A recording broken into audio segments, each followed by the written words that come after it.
Welcome, everybody, to the Love Remembers Daily Show, where we bring you an insider's perspective on all the latest and breaking news that has to do with Russia, Ukraine, President Donald Trump, and of course, his administration. One of our co hosts that I'd like to introduce you to is Alex Bolbir. He runs the Voice of Ukraine. He's a dedicated volunteer from Kiev who's been helping the people of Ukraine since the start of Russia's aggression against Ukraine, tirelessly supporting those in need while living with his family in the heart of the conflict. Thank you for coming, Alex. Thank you for having me, Lev. So, Alex, lots happening, especially overnight. Yesterday, President Trump had his first cabinet meeting. There was lots of questions, obviously, about Ukraine. He mentioned that President Zelensky is going to be coming here tomorrow, which is Friday, to sign a mineral deal. We still don't know all the details of the mineral deal. We're waiting to see all the details, but it looks like it's not $500 billion. Excuse me, billion, not million.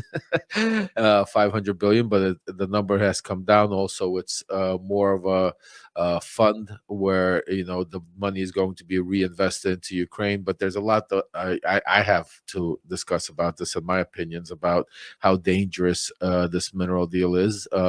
Which like I'll start off by saying I commend that Trump is speaking with Putin, because I said it right from the beginning, you can't stop the war. And even though Ukrainians might not like it, Americans might not like it, but anybody with common sense understands that to stop the war you need to be able to have Ukraine, Russia, and somebody like America that's powerful enough in the middle to be able to stop the conflict. You're not going to be able to stop it with just two of them talking, like before you had the Americans not speaking with Russia, just speaking in the NATO countries with Ukraine. And obviously where it was reported earlier where Trump was speaking with Russia and not bringing Ukraine into the picture, which we saw none of those worked. And it obviously has to be Ukraine has to be in the picture, Russia has to be in the picture, and America has to be in the picture. This mineral deal that is all of a sudden coming up from nowhere. A lot of people don't understand where it's coming from, but it all stems back to where me and President Donald Trump back in 2018 when we had our dinner, and I first told him about Ukraine and told him about how all the minerals and how rich Ukraine was with minerals at the time. Since then, even though Ukraine has been a thorn in his side from his first impeachment and all the way up to now, I think he's got a much better understanding of what Ukraine is. I think he got his advisors that are around him right now are business-oriented people that I think have done their research and also understand the value of Ukraine, not from a geological standpoint of view also, but also from a business standpoint of view, where how vast and rich in minerals it is. But the one thing that I think they are missing is they are missing actually understanding Ukrainians, understanding Russians. I think they're using an approach. I've always said that Donald Trump acts like a mob boss because he grew up in New York and he's dealt with people like a chief, not like a politician. And you could always compare the businessman in that very similar to it. And I think he's trying to push over the Ukrainians with strength instead of kindness. I think he would learn that it's Ukrainian people are a little different kind of animal where they could get very stubborn very quickly and set in their ways. But it's interesting to hear your point of view of what happened overnight. If Zelensky spoke, if there's anything that came out after Trump came out over here at his cabinet meeting. Thank you, Lev. Well, first of all, Trump's biggest mistake is he views Russia and Ukraine as still old Soviet Union, and he believes these are the same people. For instance, Russians only understand strength. The more you push them, the more they want to talk. The less you push them, the more they push you. Ukraine, on the other hand, is the country that likes dialogue, that likes to sit down, like to talk, don't like to be pushed. So these are Russians and Ukrainians that are totally different, but he's trying to approach it the same way, so to speak. Well, and it's gonna backfire on him, I believe. But nevertheless, yesterday Zelensky had a press conference in which he said 3 points that were most important for him. Number one, is that Ukraine doesn't own not 500 billion, not 350 billion, not even 100 billion. Zero, don't own nothing. Second point was that every dollar spent, Ukraine is not going to pay two back. So that's been taken out as well.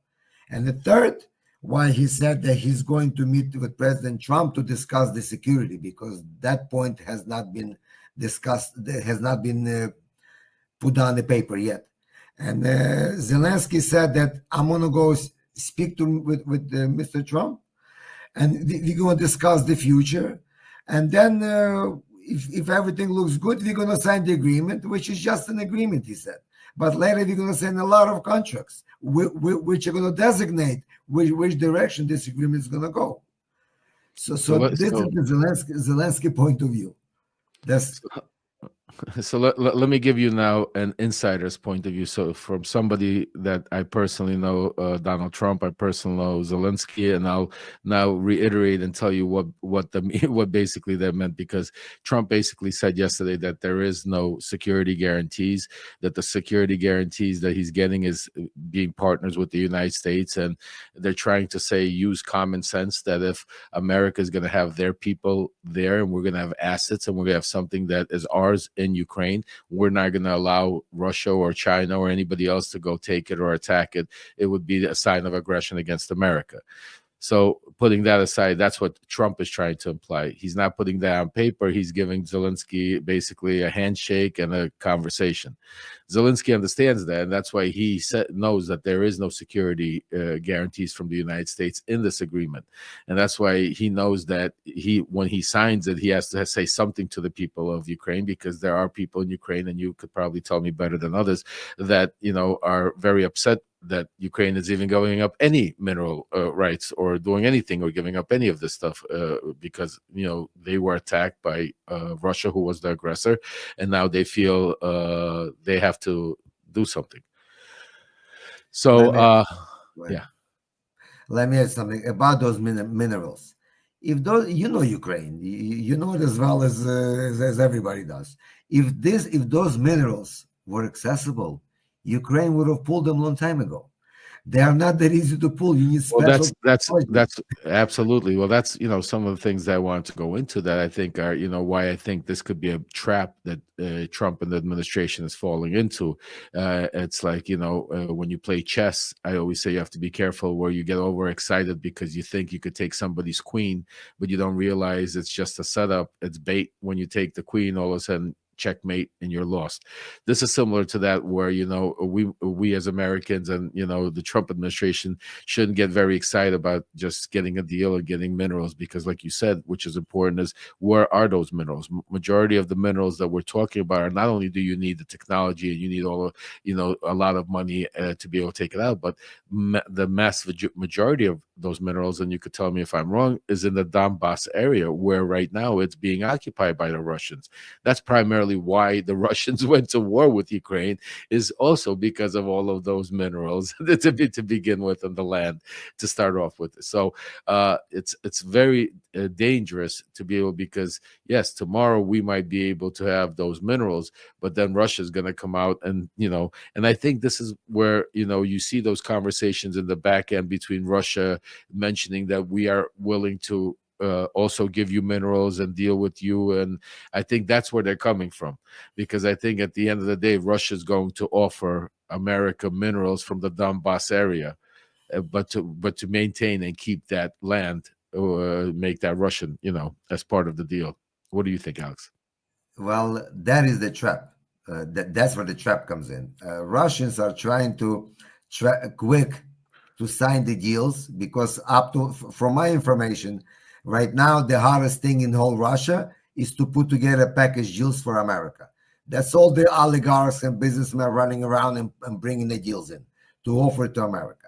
And they're also offering part of the occupied territory in Ukraine. So the deal that Ukraine signs for their land is going to be the same deal that Russia signs for the same land. So I believe Russians, they want to sign the deal for the minerals, and then they're going to pressure Trump is to let him go and get those minerals in the occupied area, which is going to be a deadlock, because Ukraine will never allow, Europe will never allow it, and it's going to be a problem. Plus, not only that, uh, this is not such a fast process. If you have Russians on one end, Russian army, and Ukrainian army on the other end, and you got to put American companies on both sides to take out the minerals, well, we all understand what's going to happen next. So I believe this is the trap. This is a trap that Trump doesn't realize what's going on. I don't think he understands the situation deep enough, because Ukraine is trying to get protection, because they know once America goes in, they always protect the interest. So this is number one for them. Number two, yeah, America will take their part, but at least Ukraine will get their part because of the technologies and technological companies and everything else. So this was going on. Everybody's trying to get a deal done, and Trump is trying to get both sides, because he knows if he signs with Ukraine and he signs with Russia, the war will almost automatically stop. So that's what he thinks, but he has no idea. This is a very long road. This is not going to happen within the next 2 weeks. Russia's got to give up its territories. Russia's, in the past 3 days, Kremlin said straightforward, we have a constitution. In our constitution, all Zaporozhye, Kherson, Donetsk, Lugansk, and Crimea, those are our entire regions. And Ukraine will never go for that. Europe will never go for that. So this is not this deal hasn't even started yet. This is just it's not going to go as fast. This is my opinion, and this is the opinion of a lot of people in Ukraine and even some in Russia as well. Not only that, but yesterday, future Chancellor of Germany came out live and on the press conference and said that we cannot trust America anymore to defend us. We need to think for ourselves. And following that, they're having a bunch of he's flying to Macron to talk about the help from France to Germany in case there is a nuclear threat, because France has nuclear capabilities. Not only that, they also almost put an ultimatum that without Ukraine, there is no Europe. And without Europe, there is no Ukraine. So everything has to be done with Ukraine. And they're also aligning like a European new NATO, where Ukraine is going to be part of that NATO with their ground forces. So the whole Europe is shifting, and Italy's already got involved. UK got involved, and they're having emergency meetings tomorrow. So Europe is going full speed on protecting themselves.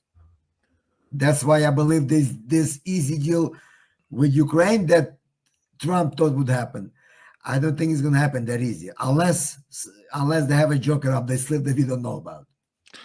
I think they have several jokers. I think they all have some jokers up their sleeve. I think, what you see is really not what's happening behind the scenes. And that's why we're here to break it down and give that insider's view. And I think that Zelensky's coming here, and he's hoping to hear, because he knows he's not going to get it on paper. But he knows that Trump is different in person than he is on paper, and he's hoping that he gets that reassurances, and that Trump looks him and tells him that, don't worry, I won't let them come in. I'll make sure that, to protect our side, Russia's not going to attack you if we are partners. Zelensky needs a little bit more of that reassurance, because at the reality of this whole thing is this agreement means nothing. This is just basically a letter of intent. I mean, whatever you want to call it. I mean, yeah, because there's so much more agreements that are going to be overtake this agreement. How the funding takes place, where you get these minerals, what minerals are they, how. I mean, it's just, and then and that, like we started off this whole conversation where you said, it's if these minerals were that easily attained, Ukraine would have been already attaining them, because you need technology, you need a lot of money, and obviously you need there to be peace, because you can't do that during war, during shahads and rockets flying over your head, and that's very dangerous. So I agree with you, and I think we're going to have plenty more conversations about NATO and Europe, and the way the deal gets structured between Russia and Ukraine as this perceives, because so far, obviously, everything Trump has told the NATO leaders and all the countries is that unless you pay more, we're not going to protect you. And with the latest siding with Russia, I mean, it basically showed him where Trump's alliance is in this negotiating, and Europe is scared because, and they have a right to be, because they have Russia as their neighbor. We have Atlantic Ocean between the two of us. Europe doesn't have that. So they have to, obviously think differently and work differently. And it's going to be interesting to see how that benefits the United States, because I have my own opinions about that. I think having a strong presence of the United States all over the world like we had, I think is more important than stepping aside and trying to squeeze every dollar and letting other people take control of a lot of countries, take control of the situation. So I'm not for the way Trump is handling the NATO situation. Again, don't get me wrong. Should we take a look at about the money situation? Is America being taken advantage of? Absolutely, probably. I'm not even going to go down that rabbit hole. But there's different ways of doing it with that, and there's also different speeds of doing it, and you don't have to do everything scorched earth the way Trump is doing it. And I disagree with him with the way he's doing certain things, especially when it comes to Ukraine, Russia, NATO, and the way he's coming out and using the strongman approach. That's not to say he can't deal with the strongman, but sometimes you just have to, you don't have to say it out loud with what you're saying behind closed doors. So that's my opinion on that. With that said, Alex, I'll tell you, there's another thing that I think that I want to touch on in this segment that has to do with this whole European and United States and the conflicts and dangers. This whole Trump gold card, this new visa situation, this new gold card that Trump's implementing, that's doing away with the green card and doing away with the EB-5 programs, and now we're going to have this gold card where basically for $5 million, you're going to be able to buy your path to citizenship. So I have a big problem with that, and I'll tell you why. Because I know on the outskirts, and yesterday at the meeting, Trump and his people were laughing and saying that how much money, trillions of dollars, it's going to bring the U.S. economy, and how, and this is the key, how it's going to also bring a lot of wealthy and very smart and business-oriented people. What Trump seems to not understand or doesn't want to tell the people is that most people that have $5 million are not looking to leave their country and get a citizenship or a visa in the United States. Most people that have $5 million in other countries are able to travel to the United States and have businesses and have no problems and live in where they want to live in the world. Because most people that have $5 million that they could just throw out and spend on a visa, that means they're worth a lot more than $5 million. Are good where they are not usually looking to run away from their country. That doesn't mean there aren't some, like you have your stories in Venezuela and other countries where you have dictators come in, take over, and people with money are fleeing. So you have those situations, but not the majority of people. The majority of people that are going to be able to spend $5 million that are going to want to get visas in the United States are criminals, are people that have not the best intentions for the United States. Because most of the people that want to come to the United States are people that are usually that don't have money, that are trying to get away and don't have, millions and millions of dollars and resources to do it. The people that have that type of money are the people of the oligarch. And he said yesterday, I mean, that was the crazy part, is one of the reporters asked him a question and said, do you have a problem with, Russian oligarchs getting the gold card? And somebody jumped in and said, we're going to vet everybody. And Trump said, I have no problem, because we're going to vet everybody. I mean, but it's ridiculous. You can't vet everybody. And what are you going to vet? I mean, if I could tell you, spend 5 minutes here on the show and tell you how I could, put people here to that would be, groomed to do harm to the United States, and you could vet them and they'll look like the cleanest people, because that's just ridiculous. When you're talking about people with that type of money, it's a lot easier to build or do whatever they want to do to be able to show, get through the vetting system. So I think this $5 million gold card, I think, is a very bad idea. I understand where the idea is coming from, and maybe there's some a better way of putting it, maybe a much cheaper way, and a different. I try to attack different people with, not attack, but present it to different people, but trying to think that you're just going to get all the wealthy, because you have to assume and presume right away that all the wealthy people in the world want to live in the United States, which is not true. I traveled all over the world, and people in Spain are wealthy, love Spain. They don't mind visiting the United States, but they love the country that they live. They love their language. They love their food. They love their, whether they have their family there. People don't. Not everybody wants to live in the United States. Trump's talking about people that are running away from war-torn areas, people that are running away from dictators, people are running away that are being persecuted and prosecuted. Yes, those people want to live in a free country called the United States, and that's why we have an immigration problem. But you don't see people that have $5 million to throw out on a visa having a problem coming to the United States. So I think that's also a very bad idea. What do you think, Alex? Well, I believe this is like the way to stop people from coming to US. If you have 1 million coming, otherwise stay home. This is as simple as that. Number one. Number two, I did a little research yesterday, and you'd be amazed how many people that have $1 million, the actors and important people, how many of them emigrated from US in the past 3 months. You'd be surprised how many people left for Spain, left for Europe, because they coming from, they live in US already. Some of them, and very famous people. So I believe that this is their way of saying, yeah, we'll allow people to come in, but they gotta pay. And you're 100% right. He very well knows that if people have $5 million, they'll invest it someplace. They'll buy a property. But to come on to US, drop $5 million, and then try to build your life, this is ludicrous. I believe it'll never work. It has some different ideas. You're 100% right. This is like a good stuff for dictators, for oligarchs, for cartel. For them, this is like a green light. Yeah, it's very easily, because, or like just you mentioned the cartel and oligarchs.